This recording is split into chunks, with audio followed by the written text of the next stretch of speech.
Come on, little Jethro. Drink it up. No sassafras, no snakewort, no cocoon root, nor wretchweed. How do folks live in these Beverly Hills without the necessities of life? What I got, Granny? Ellie Mae Clampett, did you drag home another pussy cat?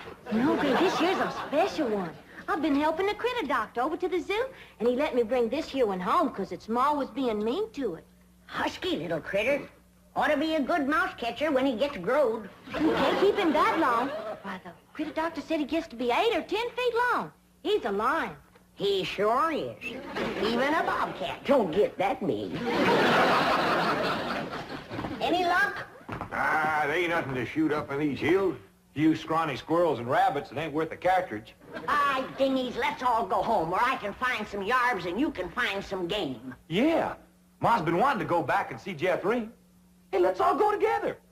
You bring the truck around, Jethro, and I'll pack a lunch and we can get started. Now, hold on just a minute. That may be all right for Pearl, but that's a mighty long trip to take just to hunt yarbs and do a little shooting. Besides, you got school, Jethro. And I can't go and leave little Jethro. Hey, look yonder. This here's a lion. And you named him after Jethro. Yeah, 'cause he's king of the beast, aren't he? Ah, 'cause he eats so much and his feet's so big. Your feet ain't big. What you talking about, boy? When you was 12, your feet were so big you used to have to go down to the crossroads to turn around. Come on, everybody, let's go home, where we can find some yarbs and get some fresh game meat. I'll get the truck. Now, hold on.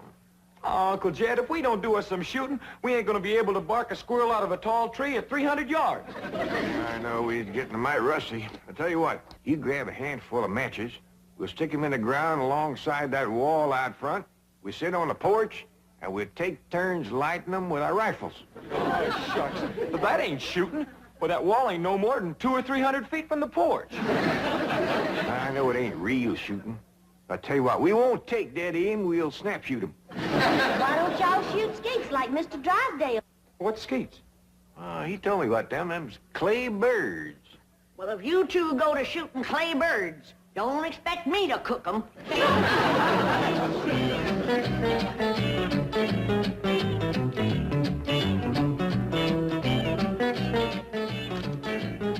Any statement about tomorrow's match, gentlemen? Yes. Oh, I want to tell you... gentlemen, if you please, I should like to read Mr. Drysdale's prepared statement. Win or lose, may the spirit of fair play and good sportsmanship, which so symbolizes the Commerce Bank, the friendly bank of Beverly Hills, prevail in this great competition. Oh, baloney. I'll give you a statement. My bank's gonna shoot the pants off of his bank and win this trophy back permanently. I shall begin again. Win or lose, may the spirit of fair play and good sportsmanship, which so... Now listen, Hacker. Your bank hasn't won in 2 years.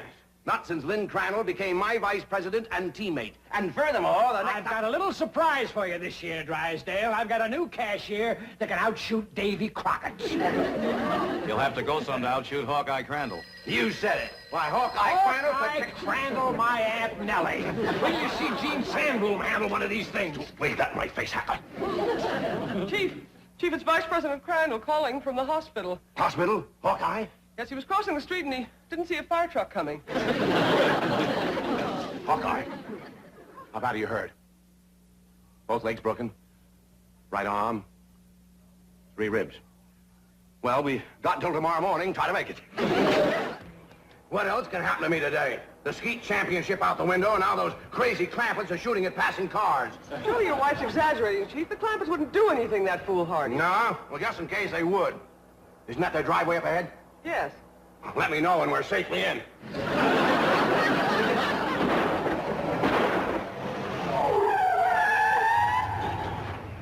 Hi there, Miss Hathaway. Mr. Drysdale. Nice to see you. Mr. Clampett, what are you shooting at? Flies? Flies? With a rifle? Up against the front wall there, just to the right of the gate. You mean to tell me you shoot flies sitting on that wall out there? No, that wouldn't be sporting. We get him on the wing. it ain't, Mr. Drysdale. Oh, we just smear a little sorghum on the wall and get them when they buzz in for a landing. The trick is not to get a bee. If you shoot a bee, you miss your turn. When they come in fast out of the sun, it's hard to tell them apart. I can't even see the sorghum. Neither can I. Oh, Uncle Jed ain't missed one yet. Well, back home, they called him Hawkeye. Did you say Hawkeye? Oh, you know how folks hang a nickname on you. Miss Hathaway, the trophy may not be lost. The chief, he has to be an employee of the bank. Meet Mr. J.D. Clampett, my new vice president. Welcome aboard, Hawkeye.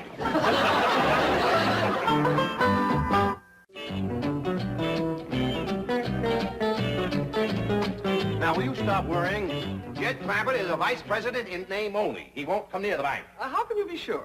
Because I told Jethro to take him out to the skeet club. I'll meet him there, and we'll practice for the rest of the afternoon. And the skeet match is tomorrow morning, and this beauty will be mine, mine, mine.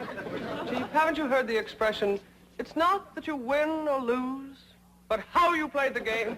Oh, yes, I've heard it. And I consider it one of the most ridiculous statements ever made.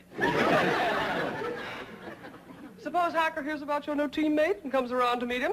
Say, that is a good thought. All right, have a nameplate made, put it on Crandall's desk. J.D. Clampett, vice president. Then alert everyone to say he's out for the balance of the day. Mr. Drysdale, I have always been a loyal secretary, but there are some things my conscience will not permit me to do. And break in a new secretary. That is one of them. Come on, Jethro. It's time I was getting down to the bank. Jed, what is all this nonsense about you working for Mr. Drysdale? You don't know nothing about banking. Well, that's what I said, Granny. You know what he said? What? He said, Mr. Clampett, you are the kind of man I need for vice president because you are a straight shooter. Yeah? I reckon there's always need of a good, honest man. Yeah, especially in the banking business. Come on, Jethro. Uncle Jed, Mr. Drysdale said I was to take you out to the skeet shooting range. He said you don't have to come to the bank today. Yeah, I know, Jethro. I reckon he's just trying to be nice. Because with his other vice president in the hospital, I don't see what help I could be to him shooting skeet. Oh, shucks. I was counting on shooting some of them clay birds.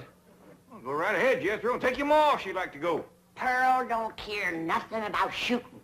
But I sure would like to get my old double barrel unlimbered. It's getting rusty, and so am I. Well, fine, Granny. And Ellie Mae can go, too, if she wants. Just drop me off at the bank on the way. Is this satisfactory, Mr. Drysdale? Oh, fine, fine. Put it on Crandall's desk back in the corner. Mr. Hacker is back to see you, and the chairman of the Rules Committee is with him. I think they expect you to default the contest. Ha, ha, ha, ha. Just when I've got it won. Mr. Drysdale, at the risk of incurring your disapproval, I owe it to my conscience to make the following statement, which I have typed out for your perusal. Honesty and integrity are the very cornerstones of the great institution of banking, and they are strengthened by the mortar of fair and democratic competition. This trophy is symbolic of that competition. It represents a glittering ideal, and I say to you, better defeat with honor than victory at the cost of a tarnished ideal. Here, here, Mr. Drysdale. You are a credit to the entire banking profession. That is one of the most inspired statements that I have ever heard. And Hacker here thought that you'd default or ask for postponement merely because you'd lost your teammate. Hacker, read those words over and over. By George, they mean something. Yeah. They mean he's found a crack shot. Listen, may I have a copy of this? Oh, certainly, Mr. Pendleton. Mr. Hacker, it may interest you to know that the employee I have chosen to be my teammate has never in his entire life shot one single solitary clay bird. Bravo, bravo! What sportsmanship! What courage! What spirit! What's his name?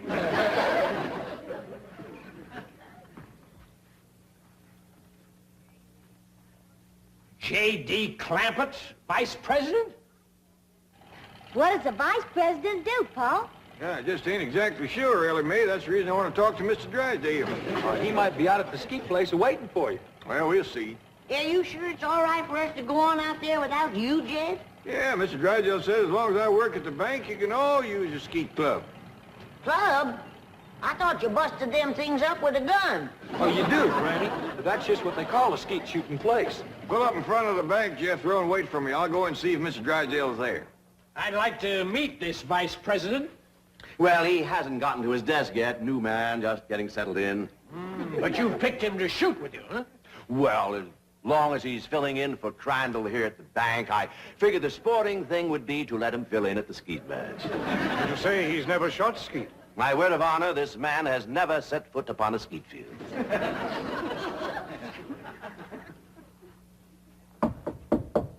Come in. Oh, excuse me, Mr. Drysdale. I was just wondering if... Come in, come in. Well, I don't want to butt in. Oh, it's perfectly all right. These gentlemen were just leaving. Business before pleasure, gentlemen. Sit down and make yourself comfortable. See you in the morning, gentlemen. There is the mark of true greatness, Hacker. Did you see the way he treated that seedy old tramp? Like he was a millionaire.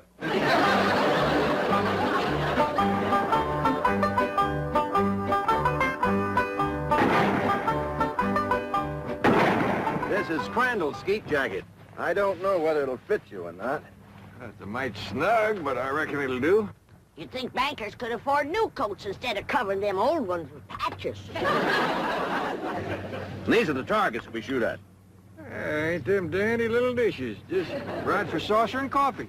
Why in tarnation do you want to shoot at a saucer like this? If you ain't careful, you'll bust them. Whereabouts is the cup? No, there aren't any cups. See? You done busted them, didn't you? No, Granny, we don't use cups, just these saucers. I mean, these targets. The object of the game is to hit them as they fly through the air. I reckon I'd like to try that. Give me a gun, Jethro. I'll handle the release switch, Chief.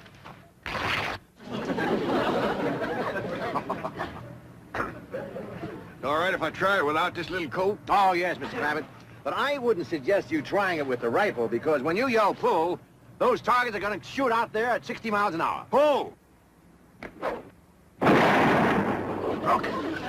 Shattered it. Sorry about that. I just meant to nick it so you could use it again. Well, Jed, from the looks of all them broken dishes out there, you ain't the first one that made a mistake. No, Granny, you don't understand. You see, the object of the game is to break the target. But to do it with a rifle is absolutely remarkable. Oh, shucks, that ain't nothing. A lot easier than shooting flies. Can I try? Yes, of course, but I think you better use the shotgun. Oh, this here's Granny's. This here's the gun I'm used to. Leader of my Jethro. Okay, Uncle Jed. Pull! Pull! Pull!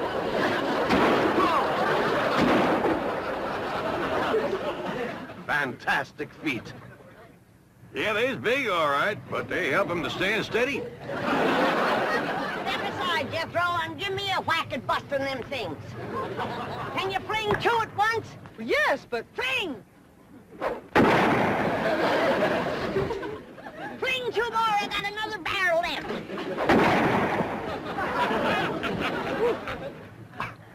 I have never seen such marksmanship. Why, with any one of you as my teammate, I can win tomorrow. I'll shoot with you, Mr. Drysdale. I'll shoot with you, Mr. Drysdale. Well, thank you, but you see, my teammate has to be someone who works at the bank. And since Mr. Clampett here just happens to be my vice president... Sure was a stroke of luck for me to get that job just in time to shoot with you. Almost as though it were planned. Oily May, wouldn't you like to try to hit one of the targets? Sure would. Ah, which gun would you like to use? Don't want no gun. Ellie Mae don't much cotton to fire on. Don't tell me she's going to try to hit... Ho!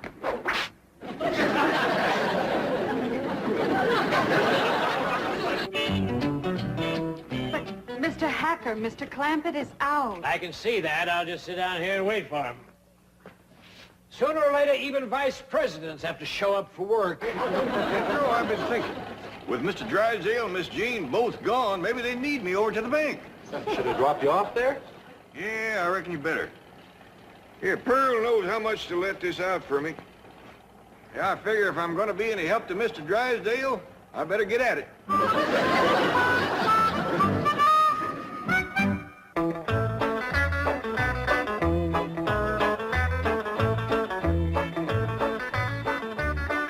howdy there. You waiting to see me? Are you J.D. Clampett, Sure am. Jed Clampett. vice president of this bank? That's what they tell me. You know, I just had a hunch to come in. I figured there might be something I could do to help. I think there's a world of things you can do to help me, Mr. Clampett. That's just dandy. I don't believe I caught your name. Hacker. William Hacker. You call me Bill. Well, howdy there, Bill. It sure is nice to make your acquaintance. Sit down, sit down. What can I do for you? Well, to start off with, you can tell me how long you've been in the banking business. Well, this here is my first day. And already you're a vice president? Well, that's the job I'm commencing with. And I want to tell you that Mr. Drysdale is as fine a man as you ever want to work for. Why, I ain't done nothing all day but shoot skeet. I see. Tell me, do you shoot good skeet? Well, I never tried for it today. Of course, it don't take much shooting to bust in great big saucer, especially if you got a good rifle. You shoot skeet with a rifle? Well, I admit it's kind of like shooting fish in a barrel. My daughter Ellie Mae does just as good with her slingshot. That's very interesting. How did Mr. Drysdale happen to find you? Oh, we's next-door neighbors. Your next-door neighbor of Milburn, Drysdale? Up there, those exclusive estates? Yep. Matter of fact, he got the place from me. You see, I come into a little money here a while back, 25 or 30 million. Dollars? And to show you what kind of a friend Mr. Drysdale is, he's keeping all that money right here in his bank, and he ain't charging me one penny to do it. He's all heart, that fellow. All heart. Tell me, Mr. Clampett, how does it happen that you're vice president of this bank here? Well, my nephew Jethro and me was out front of the... That's my cousin Pearl's boy. We was out there in front of the house shooting flies off the wall. Excuse me, shooting flies? Yes, sir. With rifles? Yes, sir. How far away? Oh, it was no more than a couple hundred feet. Well, lost him, Mr. Drysdale. Can you win a round of skeet, Billy boy, Billy boy? Can you win a round of skeet, Billy Hacker? No, I cannot win a round from that new teammate you found. He's a crack shot and cannot miss the target. I'd like to point out it is not too late to do the decent thing. Now, the bank's still open. Select an employee at random. Take me. We may lose, but we will lose with honor. Here's the trophy mine for keeps, Billy boy. And he says, well, say, speaking of Mr. Drysdale, here he comes. Mr. Clampett, what are you doing here? Where should a vice president be? Out shooting flies over his front wall? Hacker, you snoop, get out of my bank. Not until we first have a little meeting with Mr. Pendleton. Mr. Drysdale, I am shocked to say the least. Shocked and disillusioned. I apologize, Mr. Pendleton. My desire to win momentarily overcame my sense of fair play. But I have a suggestion. Suppose I select at random an employee to be my teammate. Now, that seems sporting, eh, Hacker? Yeah, I'll buy that. Well, I have a new young janitor, not a very bright kid, but nice. Jethro Bodine. Just a minute, Drysdale. Isn't he Clampett's nephew, the one he shoots flies off the wall with? Well, Drysdale, is this true? Yes. Yes, it is true. Miss Hathaway, I believe you're on overtime. Right, Chief. Good night, gentlemen. Now, I have a suggestion for you. I'll pick an employee of yours at random to be your teammate. I consider that eminently fair. Agreed, Drysdale?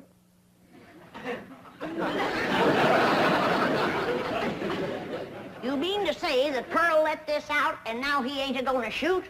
I'm afraid Mr. Clampett is no longer employed here, ma'am. I declare, look at the dust on that desk. Jed Clampett was taught to leave things clean. Fetch me a broom. But, ma'am... Fetch me a broom. Yes, ma'am.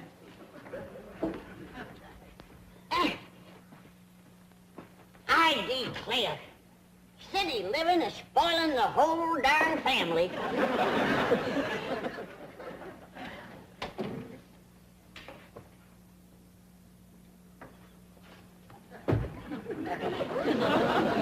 I choose you. Let's see how Mr. Drysdale does with the scrub woman. Bring!